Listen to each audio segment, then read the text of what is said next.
आदाब, जेके न्यूज़ के उर्दू खबरनामे में आपका खैर मकदम हूँ। आपके साथ आलम खान हकला। खबरों पर आगे बढ़ने से कबल आइए नजर डालते हैं इस वक्त की हेडलाइंस पर। अनंतनाग राजौरी पार्लियामानी हल्के में इंतखाबी मुहिम हुई इख्तिताम पज़ीर। पूरे दम व खम के साथ सियासी रहनुमाओं ने पूरे पार्लियामानी हल्के में मुनक्किद की रैलियां।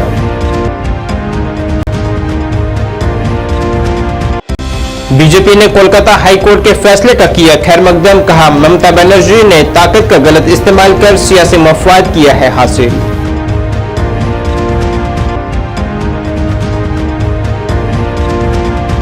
एसएमसी कमिश्नर ने नेशनल क्लीन एयर प्रोग्राम के तहत प्रोजेक्टों की पेशरफ्त का लिया जायजा। मंसूबों को तेज करने की अहमियत पर दिया जोर।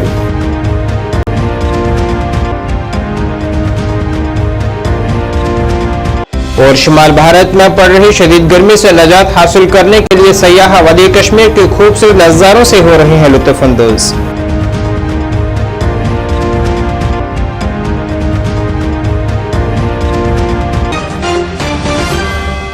अब खबरें तफसील से। अनंतनाग राजौरी पार्लियामानी हल्के के लिए हाई वोल्टेज मुहिम आज शाम इख्तिताम पज़ीर हो चुकी है। यहां कुल 20 उम्मीदवार चुनावी मैदान में है, जिनकी किस्मत का फैसला 18,30,294 रायदहिंदगान करेंगे।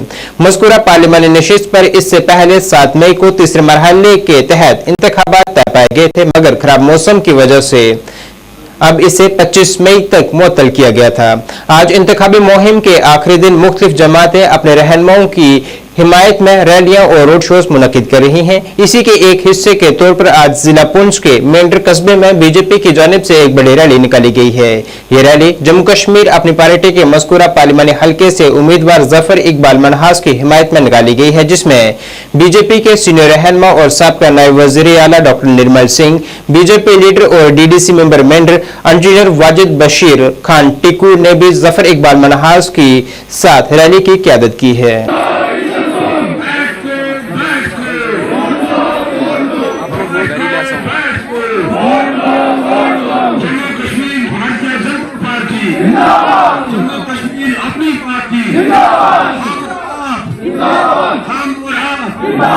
जीत हमारी, जीत हमारी, जीत हमारी।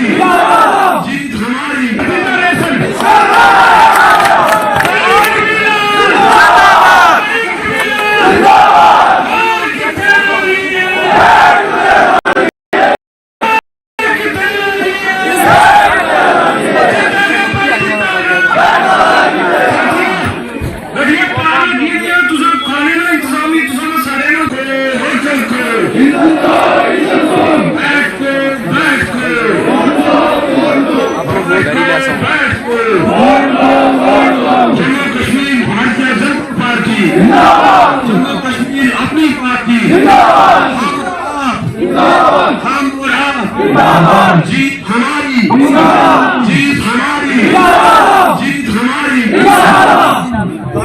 अनंतनाग जिले के हिल्लर कोकरनाग में डीपीएपी का एक रोजा पार्टी कन्वेंशन मुनक्किद हुआ है, जिसमें पार्टी कारकुनान की बड़ी तादाद ने शिरकत की है। इस कन्वेंशन में डेमोक्रेटिक प्रोग्रेसिव आजाद पार्टी के सदर गुलाम नबी आजाद, सीनियर लीडर और अनंतनाग राजौरी पार्लियामानी हल्के से उम्मीदवार मोहम्मद सलीम परे ने भी अवामी रैली से खिताब किया है, जिन्होंने अवाम से अपील की है कि वो लाजमी तौर पर 25 मई को अपने जमहूरी हक का इस्तेमाल करें। अपने खिताब में गुलाम नबी आजाद ने कहा है कि सियासी जमातें उस वक्त मजहब का सहारा लेती हैं जब उन्हें इंतखाबात में शिकस्त का डर हो, लेकिन कश्मीर में गुज़िश्ता कई दिहाइयों से मजहब की सियासत का सहारा लिया जा रहा है।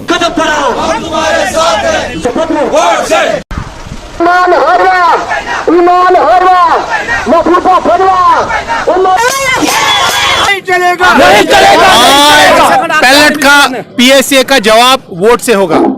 आज जो हुकूमतें यहाँ पर इस्तेमाल किया है, उन सब इस्तेसालों का जवाब आज वोट से ही होगा।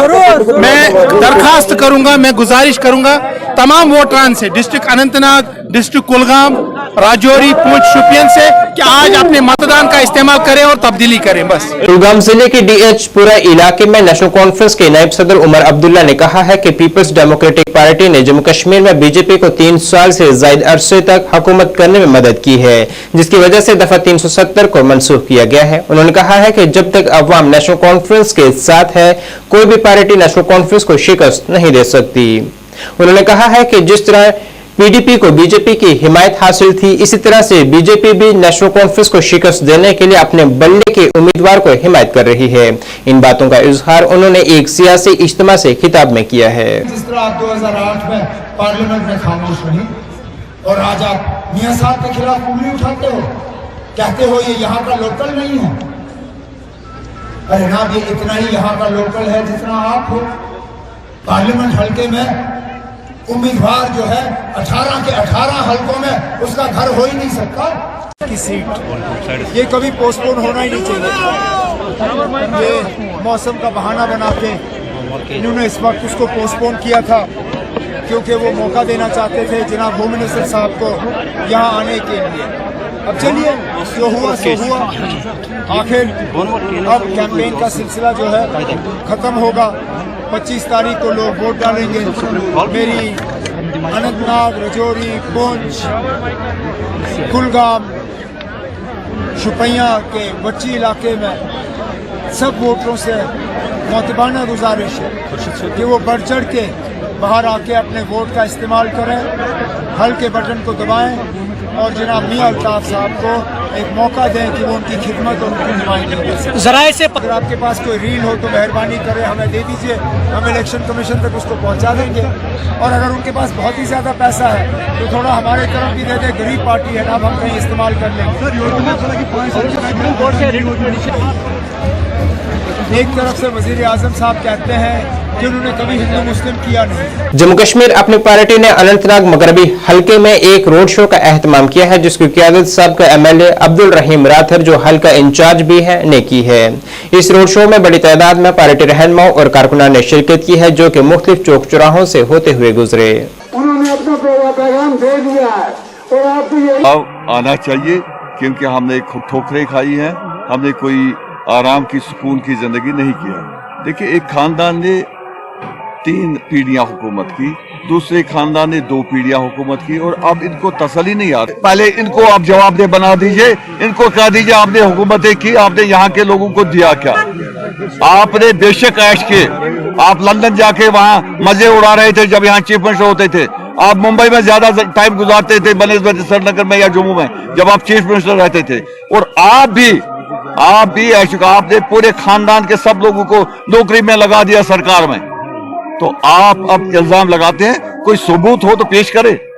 जब इनको हार लगती है, हार बुरे आदत पड़े हैं, उन आदत का एक ही इलाज है, जो हमारे मजहबी रहनुमा है वो आ जाएं और अपना इसमें हिस्सा अदा करें। बाकी जहां तक जमहूरियत का ताल्लुक है, जमहूरियत का हक सबको बराबर है, चाहे जमात इस्लामी के साथ ताल्लुक रखता हो, चाहे किसी दूसरे। बीजेपी जम्मू कश्मीर के तर्जुमान अल्ताफ ठाकुर ने पार्टी रहनुमाओं की एक मीटिंग की सदारत की है। इस दौरान उन्होंने कहा है कि पार्टी कारकुनान लोकसभा इंतखाबात में शुमाली कश्मीर से हम ख्याल उम्मीदवार की जीत का जश्न मनाने के लिए तैयार हैं। उन्होंने कहा है कि मरकजी वजीर दाखिला अमित शाह के हालिया दौरे के दौरान पार्टी ने शुमाली कश्मीर से नेशनल कॉन्फ्रेंस, पीडीपी और कांग्रेस की खानदानी सियासत को खत्म करने और कौम परस्तों को शुमाली कश्मीर के लोगों की नुमाइंदगी करने का मौका देने के लिए शुमाली कश्मीर से जैसे ज़हीन रखने वाले उम्मीदवार की हिमायत का हदफ मुकर्रर किया है।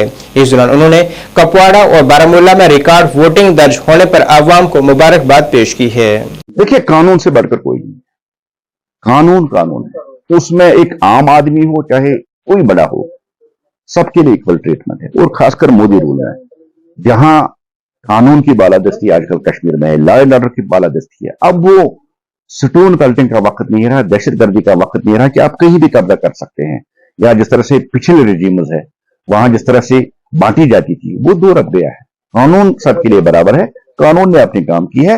मौलवी फारूक साहब, अगर उमर साहब सच्चे हैं तो वो दिखा देना अपनी जो उनके पास डॉक्यूमेंट्स होंगे।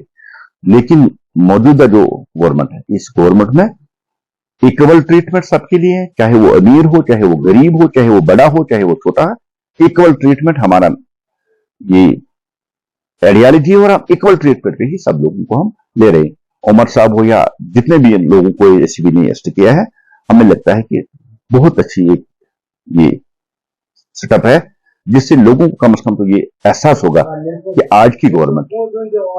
श्रीनगर स्मार्ट सिटी लिमिटेड के सीईओ डॉक्टर अवैस अहमद ने national clean air programme NCAP के तहत प्रोजेक्टों की पेशरफ्त का जायजा लिया है। ये जायजा उन्होंने मुतलका महकमों की एक मीटिंग की सदारत में लिया है, जिस दौरान उन्होंने माहौलियाती चैलेंजों से निपटने और सेहत आमा को यकीनी बनाने के लिए नेशनल क्लीन एयर प्रोग्राम के तहत मंसूबों को तेज करने की अहमियत पर जोर दिया है। डॉक्टर अवैस अहमद ने कहा है कि SMC national clean air programme के लिए पुरअज़म है। शुरा ने एनसीएपी के मकासद को पूरा करने के लिए अमल को हमवार करने, महकमों के दरमियान हम आहंगी बढ़ाने और वसाइल को मुअस्सर तरीके से मुतहरिक करने के बारे में ख्यालात का तबादला किया है। एक तरफ यहाँ जम्मू खित्ते में शदीद गर्मी की लहर जारी है, वहीं वादी कश्मीर के खूबसूरत नज़ारों से सयाह काफी लुत्फानंदोज हो रहे हैं और मौजूदा वक्त में बड़ी तादाद में सयाह डल झील से लुत्फानंदोज हो रहे हैं और शुमाल भारत में शदीद गर्मी से यहाँ आकर कुछ राहत महसूस कर रहे हैं। आप कहाँ से हैं? हम लोग पुणे से हैं। तो कितना टाइम हो गया आपको यहाँ पे आए हुए? एक्चुअली हम लोग 2 ही दिन हुआ, कल ही इधर पहुंचे थे। तो कहाँ घूमे आप? सिर्फ श्रीनगर देखे हैं आज। कल हम लोग हाउस बोट में रुके थे, अभी गुलमर्ग जा रहे हैं। तो एक्सपीरियंस कैसा रहा आपको, जो आपने हाउस बोट एक्सपीरियंस किया फर्स्ट टाइम? बहुत अच्छा लगा हमें। श्रीनगर बहुत बढ़िया है, यहाँ के लोग इतने अच्छे हैं और यहाँ बहुत हमें देखने के लिए मिला। हमें लगा कि डल लेक सुबह ही अच्छा लगेगा, पर हम लोग कल रात को इतना एंजॉय किया, अच्छा लगा। घूमने के बाद वो शिकारा राइड वगैरह किए, बहुत अच्छा लगा, बहुत शॉपिंग किए। तो यहाँ के लोकल्स के बारे में कैसा एक्सपीरियंस रहा? इंटरेक्शन हुई आपके लोकल्स के साथ?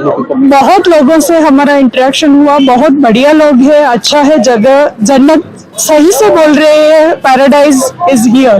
क्या आप घर जाके अपने फ्रेंड्स फैमिलीज को सजेस्ट करेंगे? श्योर यहाँ से भी हमने वीडियो कॉल भी किए हैं, उनको सबको भी रेकमेंड किए हैं ये जगह पे आने का है और एक टाइम तो यहाँ पे एंजॉय करना ही है।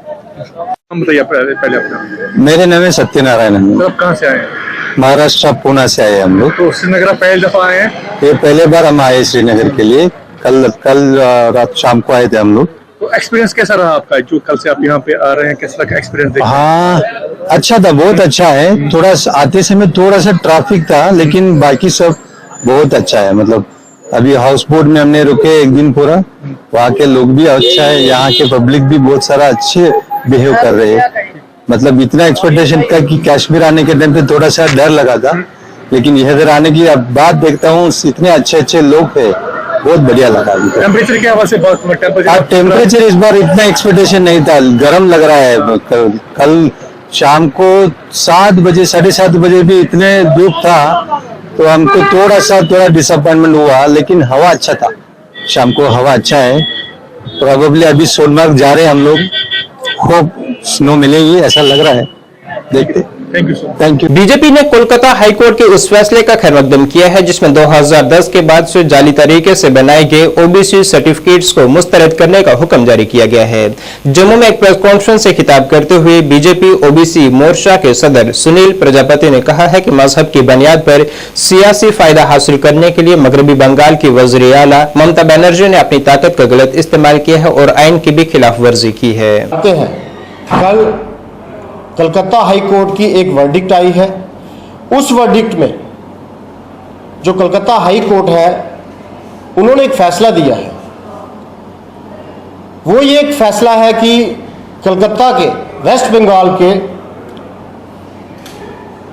2010 के बाद के जितने ओबीसी सर्टिफिकेट बने हैं वो सब के सब रद्द किए जाएंगे। एक ऐतिहासिक फैसला है। तकरीबन 5 लाख के करीब ओबीसी सर्टिफिकेट पूरे स्टेट के कलकत्ता हाई कोर्ट ने कैंसिल कर दिए।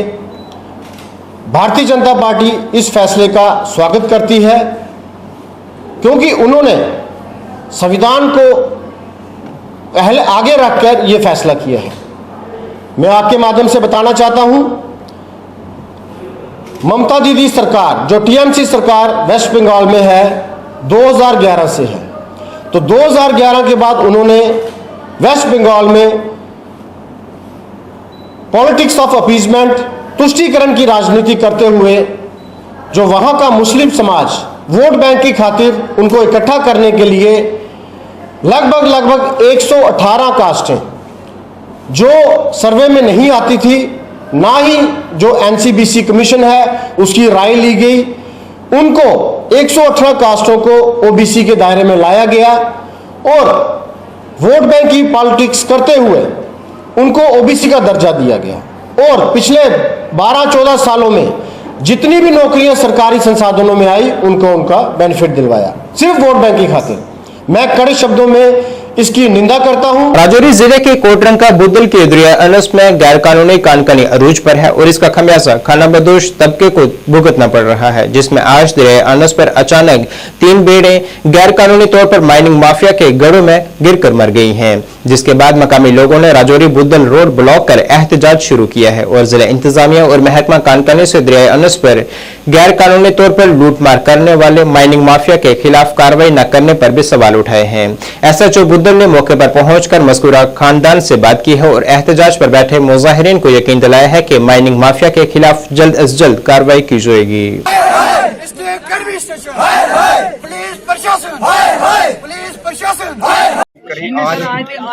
देखो पहले पूरे तोहफे कराना था वक्तन हमारे जो लोग हैं उनकी आवाज उठाते हो। हमें आज बहुत दुख से कहना पड़ रहा है कि सुबह का वाकया है ये। अपनी भेड़ें जो है ट्राइबल लोग जो खासकर बकरवाल बरादरी के लोग ये बैठे हुए हैं, बुजुर्ग हमारी ये माता बैठी हुई, ये भाई साहब है, पूरे नन्हे मुन्ने बच्चे। तो हमें भी शौक नहीं है कि हम आए दिन आकर रोडों पर बैठे, लेकिन हमें जब गुंडागर्दी मिलती है पुलिस प्रशासन की दोबारा तो फिर हमें रोडों पर उतरना पड़ता है। अगर ये प्यार से हमें कहें तो हम कहीं न कहीं बात को सालब भी करते हैं, लेकिन इन गुंडागर्दी की वजह से आज हम यहाँ से उठने वाले नहीं हैं। जब तक हमारे अभी डीसी साहब से मेरी बात हुई है, उन्होंने आश्वस्त किया कि जो भी नुकसान इनका हुआ है हम तो पूरा भरपाई करेंगे। लेकिन मैं डीसी साहब का भी धन्यवाद करता हूं कि जब उन्होंने कमिटमेंट किया उसको पूरा खरे उतरे हैं वो। लेकिन आज ये जो ट्राइबल लोग बैठे हैं इनके साथ जब मुझे सुबह कॉल आई है, मैं भी अपनी डोक में गया हुआ था किसी काम से, तो मैंने बोला कि मैं अपने साथियों से, लतीफ भाई थे, नजाकत भाई थे और भी जितने साथी थे कि इस तरह से मसला बन गया, आप वहां पर पहुंचो, मैं भी आ रहा हूं। तो जैसे यहाँ पर हम पहुंचे तो यहाँ पर जो पुलिस प्रशासन लगाई गई थी, ये जो इनकी गुंडागर्दी मेरे ऊपर भी हाथापाई करने पे उतरे।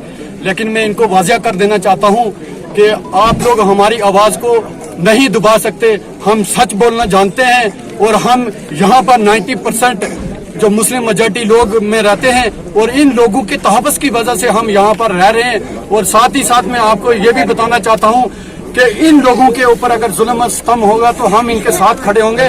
और आज हम यही एडमिनिस्ट्रेशन से डिमांड करते हैं कि जो इनकी 10 भेड़ें जो नुकसान हुई हैं जल्द से जल्द भरपाई की जाए। और साथ ही साथ जो शिकंजा अगर इनके ऊपर कसा नहीं, मैं पिछले दिनों में मैंने आवाज उठाई तो 10 दिन मशीनें बंद रही, लेकिन उसके बाद फिर से ये पैसा लेना शुरू कर गए, चाहे उसमें डीएमओ हो, चाहे पुलिस प्रशासन हो, चाहे डिस्ट्रिक्ट एडमिनिस्ट्रेशन में बैठे हुए नीचे सत्ता पर जो नीचे ऑफिशियल लोग हैं वो पैसा कलेक्ट करने में जो माहिर हैं। माइनिंग माफिया हमारे लोगों को कहती है कि हम इस पुलिस प्रशासन को पैसे पे तोड़ सकते हैं। आप देखो इतनी बड़ी गुंडागर्दी, इतनी बड़ी बात वो माफिया बोल रहे हैं, तो इससे बड़ी बेशर्मी की बात क्या होगी। ये हमारे लोगों को तो कुचल जाएंगे जिस तरह से आज मेरी माई को धक्के मारे। पूछो इनको, पूछो। Kashmir chamber of commerce and industry के साबका सदर शेख आशिक को कारपेट एक्सपोर्ट काउंसिल का नया सदर मुंतखब किया गया है। इस सिलसिले में श्रीनगर में सहूलतकारी प्रोग्राम का इनेकाद किया गया। यह नतीजा कालीन की सन्नत में क़यादत में एक अहम तब्दीली की निशानदेही करता है। CPC Carpet Export Promotional Council is a setup of Ministry of Textiles, Government of India.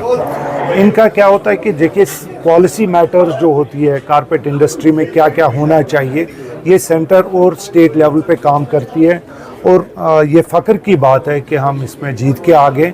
ये कंटेस्ट जो होता है ये ऑल इंडिया लेवल पे कंटेस्ट होता है। हर स्टेट में कारपेट एक्सपोर्टर्स जो है, मैन्युफैक्चरर्स हैं, वो पार्टिसिपेट करते हैं, जो मेंबर होते हैं। और एक जो कंटेस्ट होता है इलेक्शन के बाद, अभी इंशाल्लाह 30 मई को हमारा बोर्ड ऑफ मीटिंग होगा। और जो भी इश्यूज़ हमारी कन्फ्रंट करती है JNK की हमारी कश्मीरी काली, वो सारी बातें हम उठाएंगे उधर। और आने वाले दिनों में हम इंश्योर करना चाहते हैं कि हमारे जो कारपेट इंडस्ट्री चैलेंजेस फेस कर रही है उसके क्या क्या सॉल्यूशंस हो वो हम उनके सामने रखें। और JNK गवर्नमेंट को हम अपील करना चाहेंगे, आने वाले दिनों में हम कोशिश करेंगे, बोर्ड ऑफ जब मीटिंग होगी तो चेयरमैन सेलेक्ट होंगे, कि चेयरमैन को लेके हम एक बोर्ड मीटिंग पूरी CPC की यहाँ पे करवाएंगे श्रीनगर में, और हम चाहते हैं कि J&K गवर्नमेंट इंश्योर करें कि मैक्सिमम सपोर्ट कैसे हम कारपेट इंडस्ट्री को दिला दें। देखिए GI टैग तो हमने करवाया, मैक्सिमम इंटरनेशनल अवेयरनेस की ज़रूरत है। जब तक लोगों को पता नहीं चलेगा कि भाई GI टैग कितना इम्पोर्टेंट है। आप देखिए रिसेंटली नेशनल ज्योग्राफिक चैनल ने एक प्रोग्राम बनाया था, उन्होंने उस पर एम्फसाइज किया कि GI टैगिंग कितना ज़रूरी है। ऐसी ही फिल्में लगानी है, वो मिनिस्ट्री ऑफ टेक्सटाइल ने स्पॉन्सर किया था, जिनके हम बहुत मशहूर हैं। वस्ती कश्मीर के जिला बडगाम के बीरवा कस्बे में योम वालिदा बड़े जोश व खरोश के साथ मनाया गया है। इस प्रोग्राम का एहतमाम अलोहा लर्निंग बीरवा ने शानदार अंदाज में किया था। तलबा ने अपनी जिंदगी में माओं के किरदार पर मज़ामीन भी लिखे हैं और अपनी जिंदगी में माओं की अहमियत पर भी तफसील से बात की है। इस मौके पर तलबा ने मुख्तलिफ प्रोग्राम पेश किए हैं, जिसके बाद माओं के लिए जदीद गेम्स पेश की गई। वहीं माओं ने भी कई सरगर्मियों में हिस्सा लिया है। आखिर में तालीमी नज़्म व ज़ब्त, रज़ाकाराना और वक़्त की पाबंदी में नुमाया कारकर्दगी दिखाने वाले तलबा को तारीफी इसनाद पेश करके एजाज से नवाजा गया है। -11 that is 65 next 44।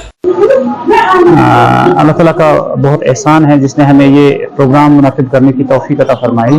असल में इस प्रोग्राम का मकसद ही ये था कि जो हमारे माएँ हैं, इन्हीं से हमारे कौम के मेमार पैदा होते हैं। हम चाहते हैं कि माँ को उसका हकीकी जो मकाम है वो पता चले और माँ हकीकी तौर पर अपने मकाम को पहचाने, ताकि हमारे कौम में जिन चीज़ों का फुक़दान है वो सब चीज़ें ज़ायल हो जाएँ और हकीकी मानों में बुनियादी तौर पर जो हमारा मुआशरा है वो सही रविश इख्तियार करे, वो सही राह इख्तियार करे। इसलिए हमने ये प्रोग्राम जो है डिफरेंट तरीके से इख्तियार किया, बनाया, ताकि माँ अपने उस वजूद को पहचाने, माँ अपने मकाम को पहचाने, माँ अपनी असलियत को समझे। असल में चूंकि माँ की अगर हम लोग बात करें, एक बच्चे का सबसे पहला टीचर जो होती है वो उसकी माँ होती है। माँ ही एक बच्चे को सिखाती है अच्छा और बुरा क्या होता है। माँ की वजह से ही बच्चा जो है बुराई और अच्छाई में तमीज कर सकता है। जितने भी हम लोगों की माएँ हैं, जितने भी बच्चों की माएँ हैं, उन पे ये जिम्मेवारी बनती है कि वो अपने बच्चों को ये सिखाए कि अच्छी बात क्या है और बुरी बात क्या है। क्योंकि बच्चा जो है सिर्फ और सिर्फ माँ की बात जो है वो मान लेता है। क्योंकि आज हमने अलोहा सेंटर बीरवा ने मदर्स डे का इनिकाद किया था। मकसद ये था कि बच्चों को जो है हम लोग बच्चों को जानकारी दे सके कि माँ की इंपॉर्टेंस क्या है उनकी लाइफ में, माँ ने कितनी तकलीफों का सामना उठाया है बच्चे को पालने में, उनको इस लायक बनाने में। तो हम लोग अलोहा में हमेशा ये कोशिश करते हैं कि बच्चों को पेरेंट्स या उसके समाज में जितने भी अशखास है उनकी क्या क्या इंपॉर्टेंस है उनके बारे में हम लोग उनको कंटिन्यूअसली आगाही देते रहे। कुलगाम जिले के मोहम्मदपुरा गांव में एक 30 साल खातून को बिजली का करंट लगने से मौत वाक़ा हो गई है। वाक़े की इत्तला मिलते ही इस खातून को फौरी तौर पर मकामी लोगों ने नजदीकी अस्पताल पहुंचाया। यहां डॉक्टरों ने इस 30 साल खातून शोजी जान को दम तोड़ा हुआ करार दिया, जिसके बाद पूरी बस्ती में सफ़े मातम बिछ गया।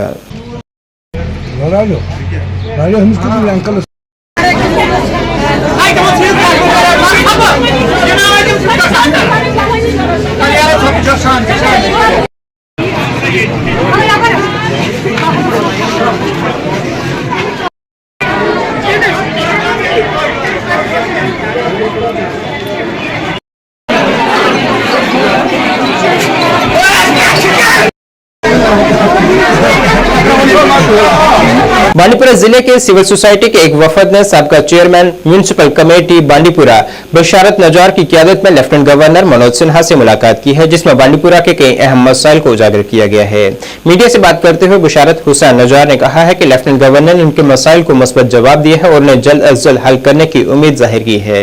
मैं आपको बताता चलूँ कि रियासत के लेफ्टिनेंट गवर्नर मनोज सिन्हा से मैं वक्तन फ़वक्तन ज़ाती तौर पर मिल रहा हूँ, मगर आज मैंने अवामी वफद को लेके उनसे मुलाकात की है बांडीपोरा के इश्यूज़ को लेकर।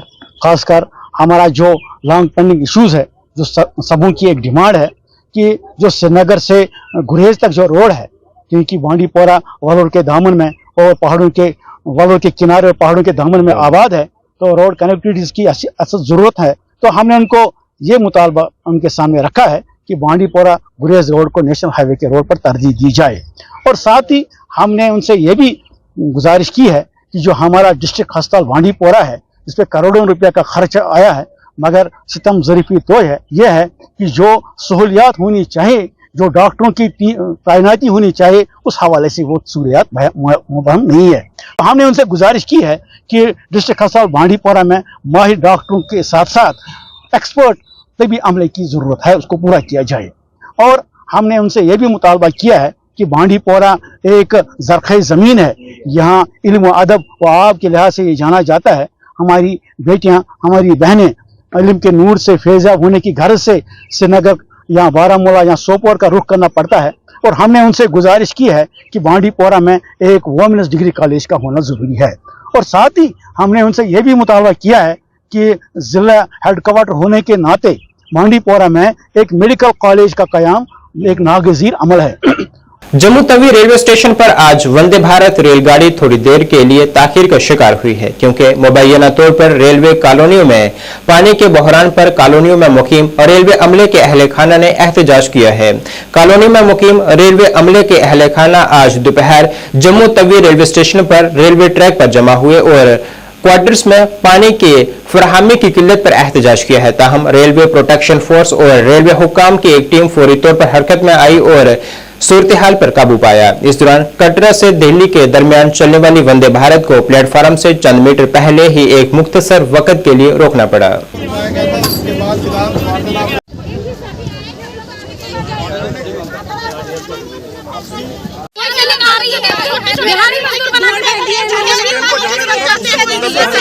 या कोई अंदर जाएगी हम जानते गलत है, लेकिन हमारे साथ गलत हो रहा है, इसलिए हम गलत करने पे थोड़ा मजबूर हो गए।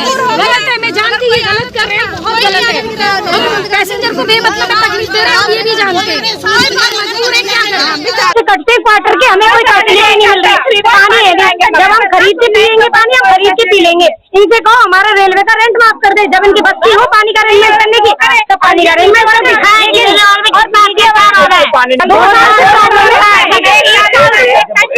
2 साल से तो प्रॉब्लम है बहुत ज्यादा, लेकिन 1 साल से तो 48 घंटे पानी नहीं आता। 48 घंटे जितना पानी हमें कॉलोनी में चाहिए उतना पानी नहीं मिल पा रहा है।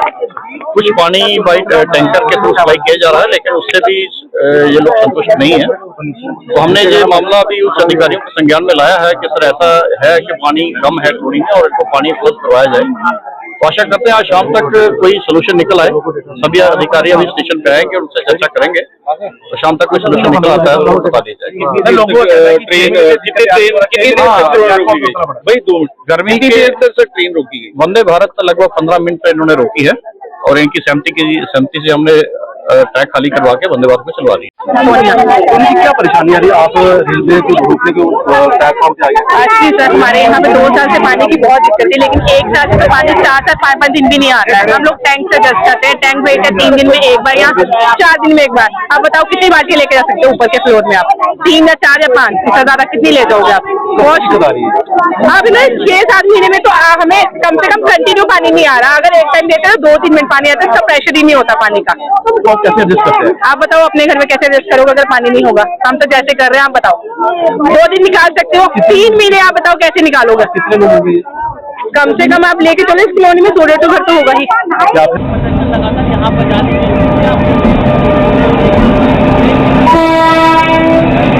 मैं लाइट वाले डी साहब से बात कर लूंगा। अगर मैं एश्योरेंस दे रहा हूँ तो मैं ये नहीं है कि मैं आपको 2 दिन बाद फिर आप आ जाएंगे। भरोसा उठ गया ना, 2 साल हो गए। 2 साल बन नहीं पा रहा ना। ऑफिस जाते हैं, ऑफिस से सीनियर पानी की टंकी नहीं लगी है। 2 साल पहले मैं नहीं था, मैं अभी फरवरी में आया हूँ, लेकिन मैं फरवरी से प्रयासरत हूँ कि किसी तरह पे यहाँ ट्यूबवेल लग जाए और आने वाली गर्मियाँ जो इस गर्मियों में नहीं सर, ये तब तक हम 5 महीने लगते हैं ट्यूबवेल लगने में। मैं ये नहीं बोल सकता ना कि कल ट्यूबवेल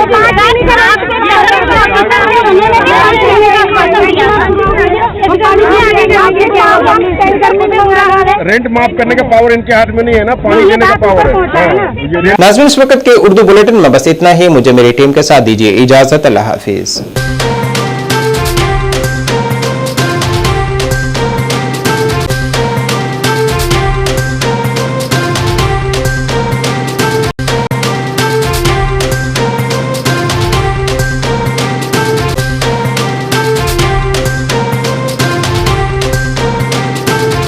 इस विशेष बुलेटिन में आपका स्वागत है। मैं हूं आपके साथ नीरू शर्मा। इस बुलेटिन में बात करेंगे लोगों की समस्याओं की। हमारी कोशिश होती है कि इन समस्याओं को उच्च अधिकारियों तक पहुंचाया जाए ताकि इनका समय पर समाधान हो और लोगों को राहत पहुंचे। तो आइए शुरुआत करते हैं आज की पहली समस्या से। आरएसपुरा के ग्रामीण क्षेत्रों में पीएचई हैंडपंप की समस्या से स्थानीय लोग बेहद परेशान हैं।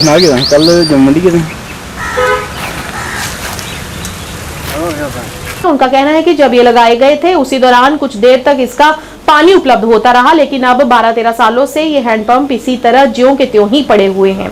स्थानीय लोगों ने विभाग से अपील करते हुए इनके सही रख रखाव की अपील की।